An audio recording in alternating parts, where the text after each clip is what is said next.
बहुत समय पहले एक छोटे से गांव में एक किसान रहता था। उसका नाम था रामू। रामू मेहनती था, लेकिन किस्मत उससे हमेशा रूठी रहती थी। खेतों में वो सुबह से शाम तक काम करता, फिर भी फसल अच्छी नहीं होती। बारिश या तो बहुत ज्यादा होती या बिल्कुल नहीं। रामू के घर की हालत बहुत खराब थी। उसकी पत्नी सीता और एक छोटा बेटा गोपाल था। रोज रोज की गरीबी देखकर रामू का दिल टूट जाता। एक दिन खेत में काम करते करते रामू थक गया और पास की नदी के किनारे बैठ गया। आंखें बंद करते ही उसे नींद आ गई।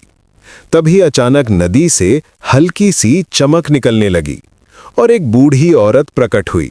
वो बोली, रामू, मैं इस नदी की आत्मा हूं। मैंने तेरी मेहनत देखी है। तू नेक दिल है, पर तेरी किस्मत ने तुझे कुछ नहीं दिया। मैं तुझे एक वरदान देती हूं। नदी की आत्मा मुस्कुराई। हाँ, लेकिन ध्यान रखना, वरदान का सही उपयोग करना। ये नदी जब जब तुझे बुलाएगी तो इसमें आकर जो चाहेगा वो सच हो जाएगा। लेकिन लालच मत करना, वरना सब खो देगा।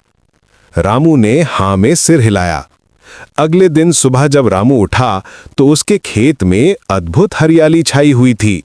गेहूं, धान, मक्का सब चमक रहे थे। पूरा गांव देखकर हैरान था। लोग पूछने लगे, रामू, तूने ऐसा क्या किया? रामू बस मुस्कुराता और कहता, शायद भगवान ने दया कर दी। धीरे धीरे रामू का घर खुशहाल हो गया।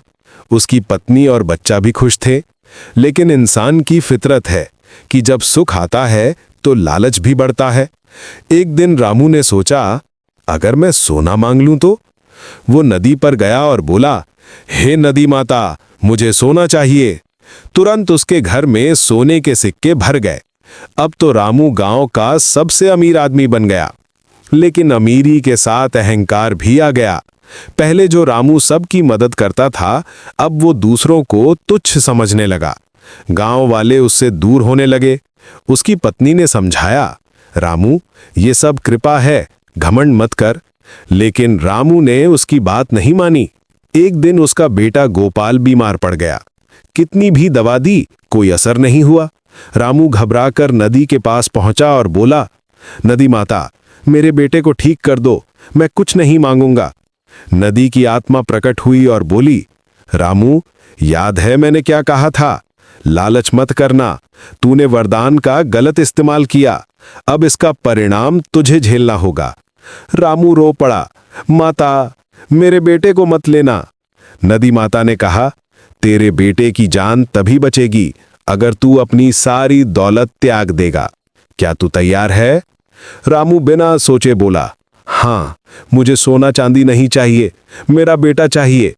जैसे ही उसने ये कहा, घर का सारा सोना गायब हो गया और खेत वैसे ही साधारण हो गए जैसे पहले थे। लेकिन गोपाल की आंखें खुल गईं। वो हंसते हुए बोला, बाबा। रामू ने उसे गले से लगा लिया। उस दिन से रामू ने समझ लिया कि असली दौलत पैसा या सोना नहीं, बल्कि परिवार और प्यार होता है। वो फिर से मेहनत करने लगा, लेकिन इस बार मन में संतोष और चेहरे पर मुस्कान थी। गांव वाले भी उसे फिर से सम्मान देने लगे। नदी माता दूर से सब देख रही थी।